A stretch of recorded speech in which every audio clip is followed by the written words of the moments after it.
A very good afternoon to you and welcome to the Midday News on Souqnews Television. I am Omevi Idolo.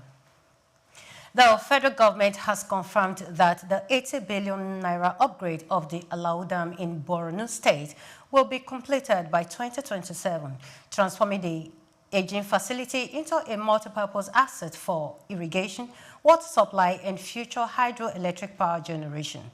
Minister of Water, Resources and Sanitation, Professor Joseph Utsev, made the announcement during a site inspection, noting that the upgrade aligns with President Bola Tinubu's renewed hope agenda to enhance food security and energy access in the region.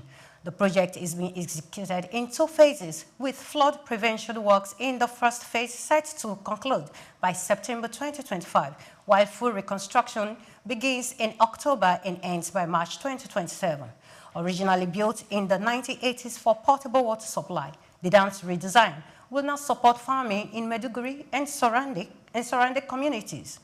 Utsev urged local farmers to avoid planting near the dam's embankment during construction and assured residents of safety from flooding risks. The Dangote Petroleum Refinery has resumed the sale of petrol after 1 week suspension, raising its export price from 820 naira to 850 naira per litre. This represents a 3.66% increase, driven by rising global crude oil costs, especially as the refinery sources about 50% of its crude from the United States.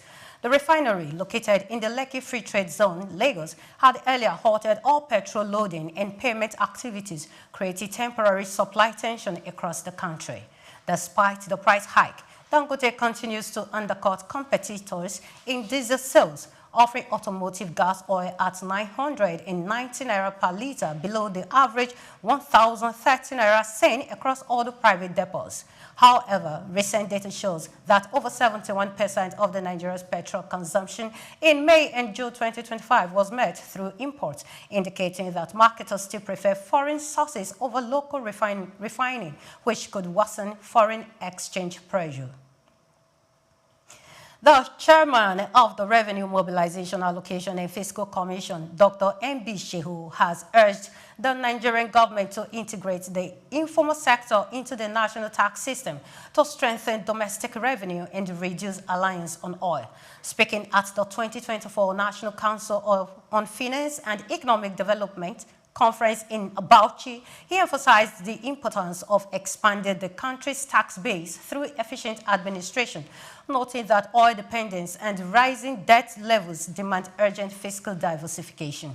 Shehu highlighted untapped revenue potential in agriculture, solid materials, tourism and technology, recommending reforms to tax systems, greater transparency and reduced external borrowing. He called domestic revenue a foundation for national planning and economic self-reliance.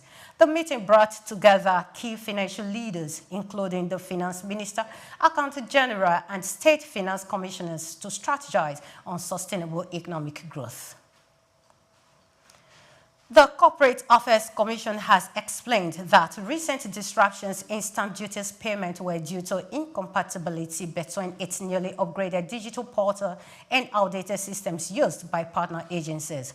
In a statement on its official X handle, the Commission assured businesses that engineers from all sides are working on permanent fix, which is near completion. The Corporate Affairs Commission noted that the advanced features of its newly system had outpaced the integration capabilities of collaborating agencies, including the Federal Inland Revenue Service. Despite the setback, the Commission announced the upcoming rollout of an artificial intelligence-powered post-incorporation filling tools for business names, starting with annual returns, as part of broader reforms to enhance efficiency and user experience. The Raw Materials Research and Development Council has called for a 60% reduction in Nigeria's raw material imports within 5 years to drive industrial growth and reduce capital flight.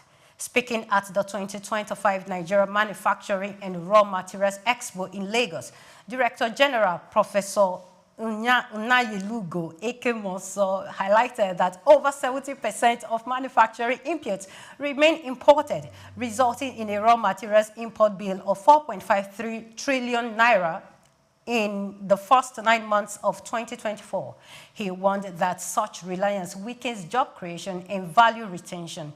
To reverse the trend, the Raw Materials Research and Development Council is pushing for aggressive local sourcing, stronger research industry ties, industrial hubs and near research zones, and tax incentives for firms using local inputs.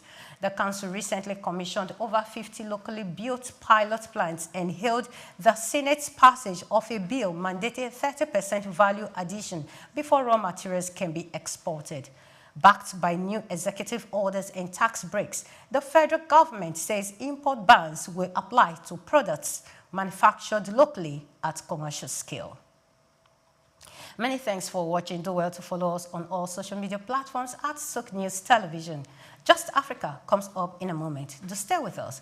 I am Omevi Idolo. Good afternoon.